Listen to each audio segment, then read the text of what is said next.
you're listening to It Came From the Radio. You know, this is Jay Feldy, Jennifer Lee Feldman, and Dr. Feldy. I'm here with Lawrence C. Connolly and his brother, Christopher Connolly, today. Very talented.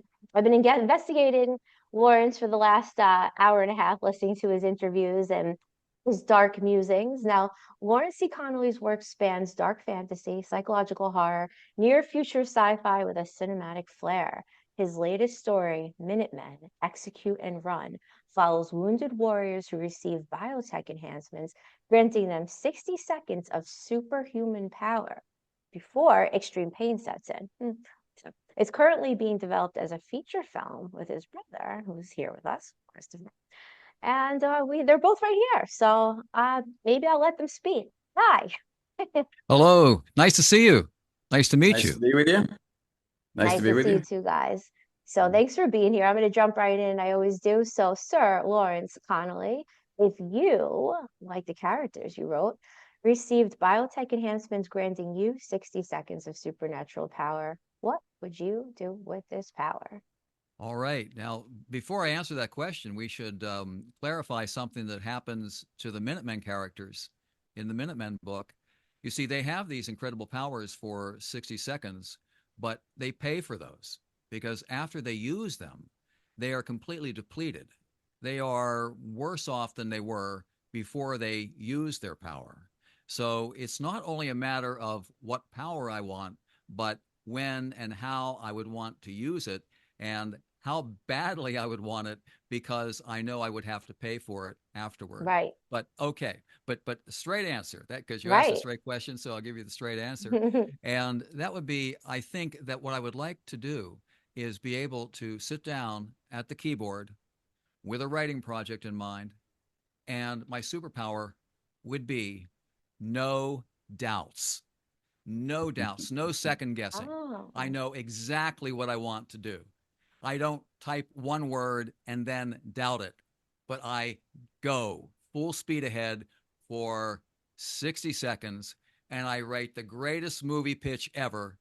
And then when I'm done, I'm spent.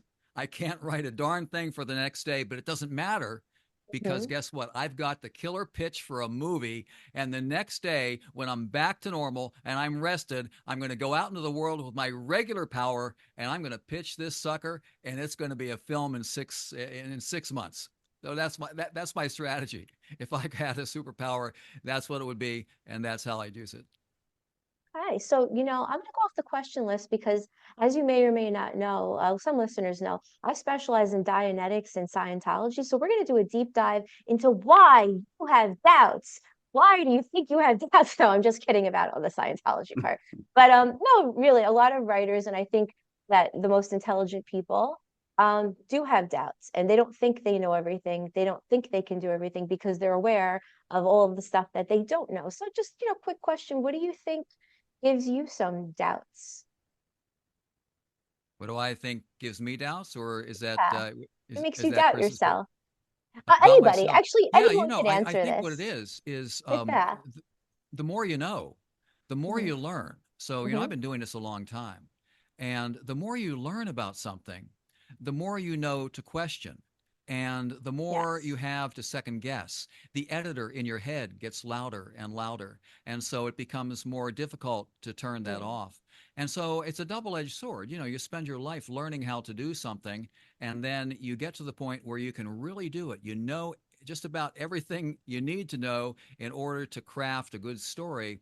But with that comes a certain degree of second guessing. So, Mhm. I mean, I don't have that superpower. I can't turn that off, but I think I do a fair job of, lowering the volume on it so that I can get work done. And Mhm. then that voice becomes useful later on when I'm editing. And then I bring that voice up to full volume. And then it really helps a lot at that point. But yeah, the doubt I think comes from knowing stuff, knowing what you're doing. And when you're young, you can write full speed ahead. You Mm. don't know anything, and so everything you write is brilliant. Mm. But as you Mm. get older, you begin to doubt, and it's a good thing, but it's a double-edged sword. I don't know. I was born an old woman. I always had doubts. I always knew there was a world out there that I didn't know. So that's just how I feel. But, maybe I was born 500 years old. But that's another story for another day. So now I do special effects makeup, and my dad is a dentist, and he assists me because he has Dremels and saws and all these things that I don't have. So I work with my dad. Now, you work together. And what's it like working with family? So, Christopher, we haven't heard from you. Um, I don't have a sibling. So, what's it like having a sibling? What's it like working together with family? No, this is great. I think we both respect each other. I think we know each other. It's kind of good when you have, the connection of, I mean, Larry does what he does, I do what I do, but we come together and complement each other. Simple, simple answer. Okay, Yeah. really, yeah. Okay, so on a crazy day, that's a very simple answer, straightforward. You have anything to add to that, Lawrence? Yeah, this idea for the novel that we have coming out in October, this idea came from Chris, and he worked on it for a while before he shared it with me. And I had heard that he was working on something, but I didn't know what it was. My brothers actually knew more about it than I did.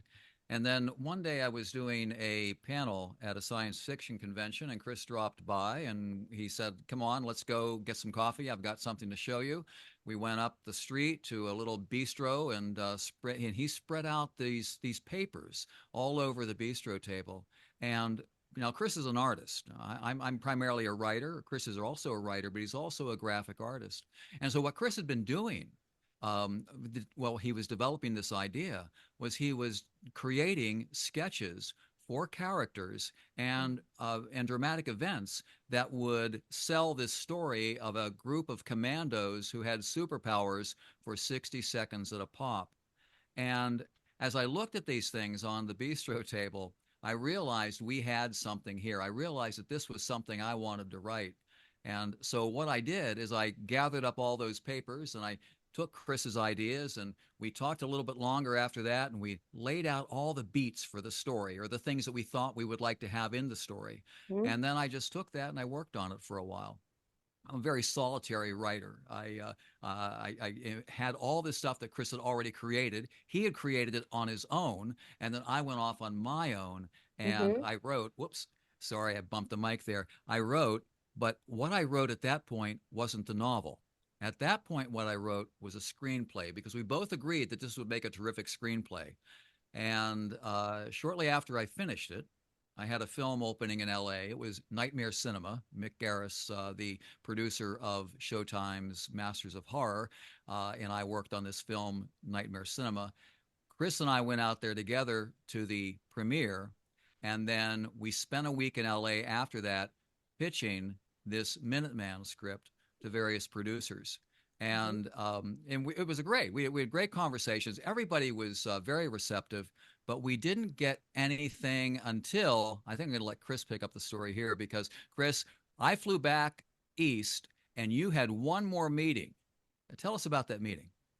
Well, I actually had two more. And prior to that, we met with some of Larry's people as well. And prior to that, months prior to that, I had met some other well-known producers and things. But when Larry left, I had two more meetings left. And, after doing the whole viewing of his film and everything and running around meeting people, talking to people, speaking of superpowers, I wish my one superpower was I didn't get depleted. After being out pitching and talking and doing all this, I feel depleted, and I've got to go into my shell for a few days and decompress. So I was sitting at the pool the morning had these two meetings lined up. Larry was on the flight heading back, and I was sitting there thinking, what am I doing? You just feel depleted at this point. Just a little exhausted. So I thought I might get 10 minutes with these folks, and I went to the first meeting. I had 2 hours. They leaned in. They loved it. We talked. We had a great conversation.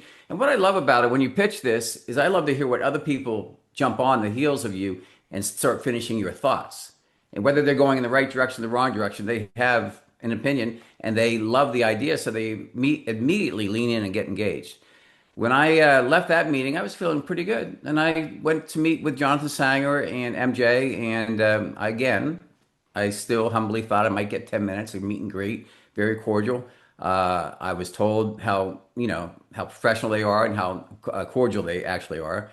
Well, they met and greeted me with a great smile. We went into a conference room. We sat down again, 2.5 hours. I had to cut this one short because I had to leave. I had headed back east. And so prior to leaving, they really tried to make sure I understood that they wanted to be working with us in some way, some facet. So that was really good. It was great. So from there, we've just been kind of moving this thing forward, trying to keep it going. The big thing Yeah, is October 14th, right, Larry? that's right. Coming That's up. when the book comes out. But the thing was, I was on the flight back home already, and I had a stopover in Salt Lake City. And I get off the flight, and I have all these texts from Chris telling me about this meeting. And to put this in perspective, this is Jonathan Sanger. This is the producer of Elephant Man and Vanilla Sky, and on and on. And so it seemed like we were off to the races at that point. Mhm. But I have to tell you, this was early winter 2019. All Wow. right. So we know what Yes, happened next. I And so remember.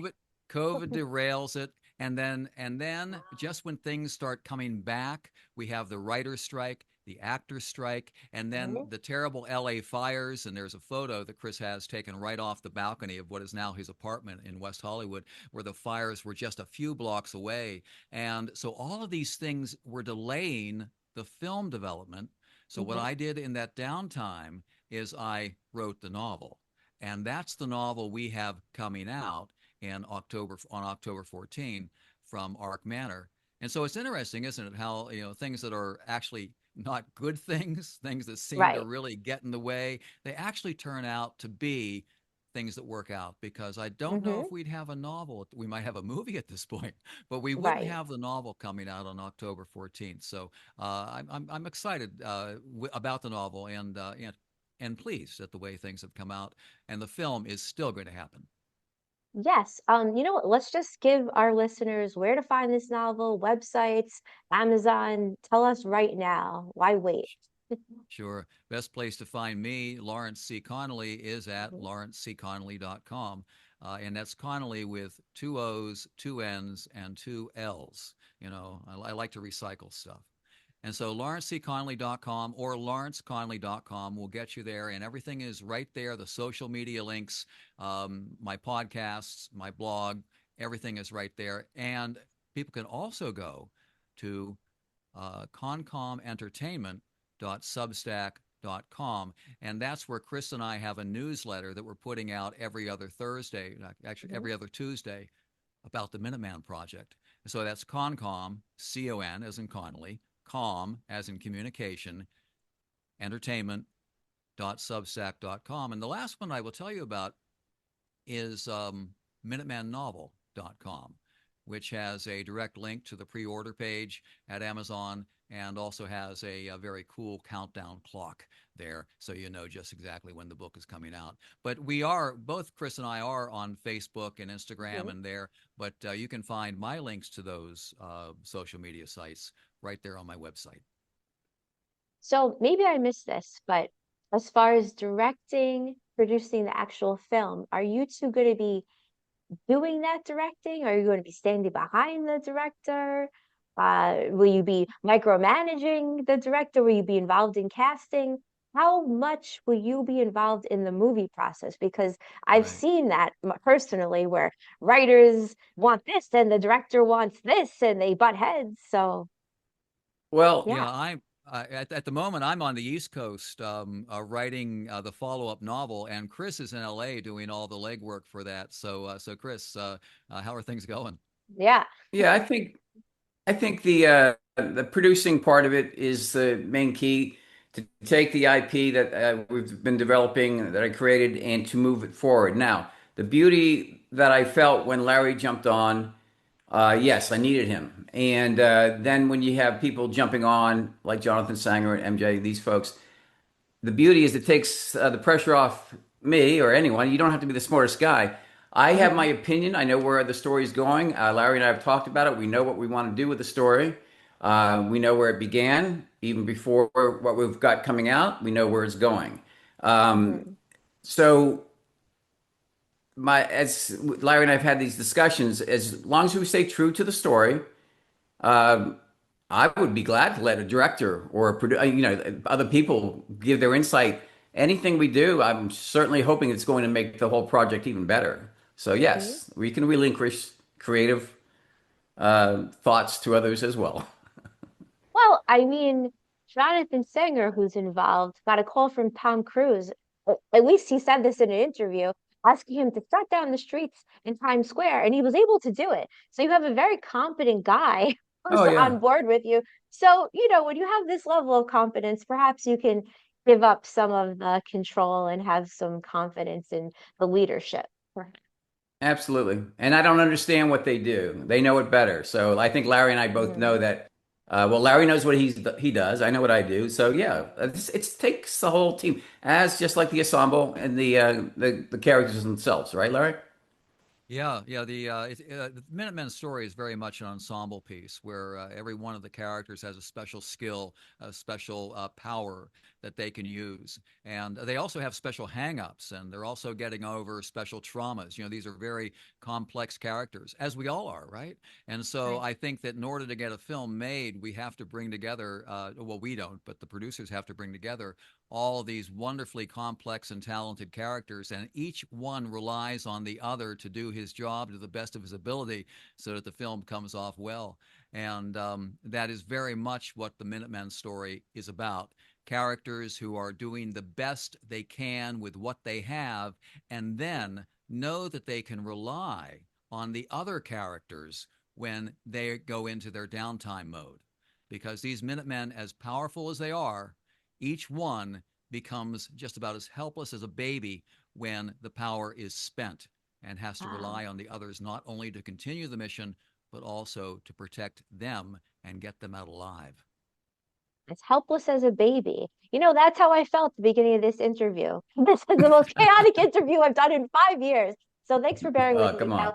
also, well, it's just the truth. Listen, I'm an honest person, even though I dress up as different characters and I lie a lot, but I'm in character, so it's not a lie. Now, I don't think I've heard so much about trauma, and I don't think I felt so traumatized in the 41 years I've ever lived, since this pandemic, and you're writing about trauma. And in another interview, Lawrence, you mentioned how you take like the dark musings of your mind in your mind and you put them on paper and you write about what's in your mind. So are there pieces of you, or where did you get inspired for all this trauma writing, traumatized characters? Like, where does this come from? Yeah, everybody has it, don't they? I mean, everybody has hangups, and what makes art drama interesting is that we bring characters that have the interesting hangups to the fore. But Chris has an afterword to the book to the Minuteman book that's coming out, and in that afterward, he talks about work that he did with a former Marine. And along the way, Chris, you could probably tell the story better than I can. You became aware of wounded warriors and so many people who had uh, things in their past that they had to get on with. Could you tell us a little bit about that?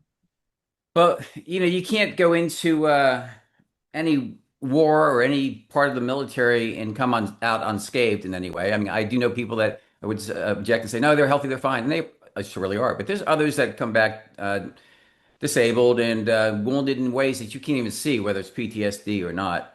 Working with some of these Marines, doing what I was doing, uh, I realized great people, but wouldn't it be great if we could just make them whole again? And I thought with, when coming up with this project, it was in a good way of giving warriors their life back. There's the science out there. There's all this.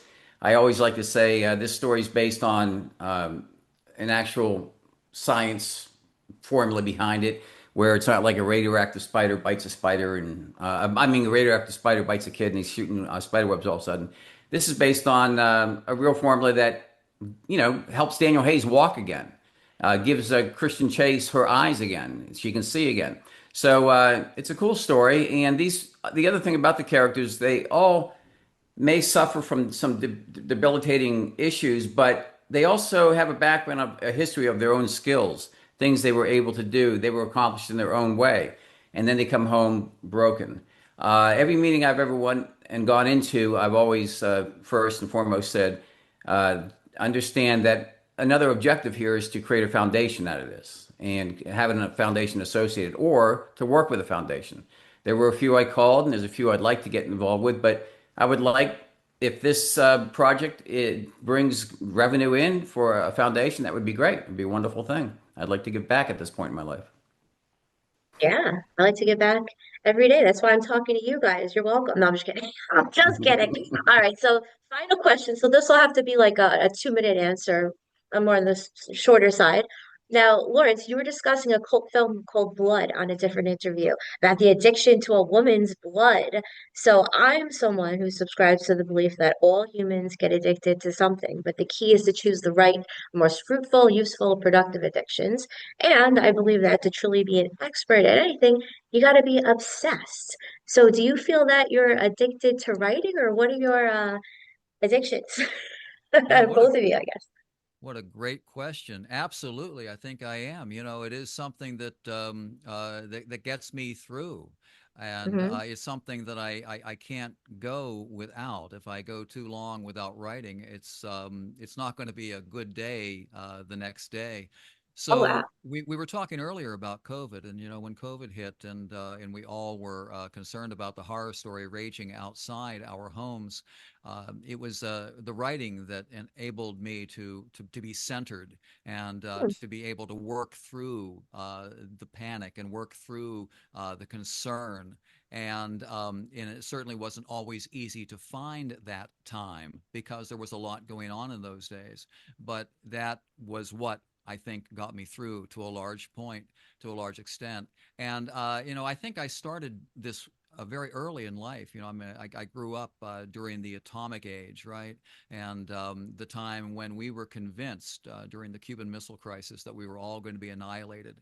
And I was writing and telling stories back then too, channeling the anxiety that was caused by the age and finding a way to deal with it through writing. And if addiction is something that you have to do in order to carry on, then yeah, I'd say you're right. I probably am addicted to writing.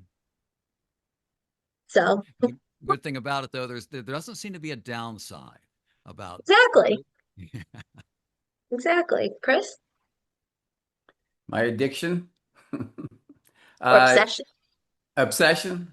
Uh, I don't know. I just keep trying to move forward. I do continue to stay. I've trained all my life, so I still try to stay fit.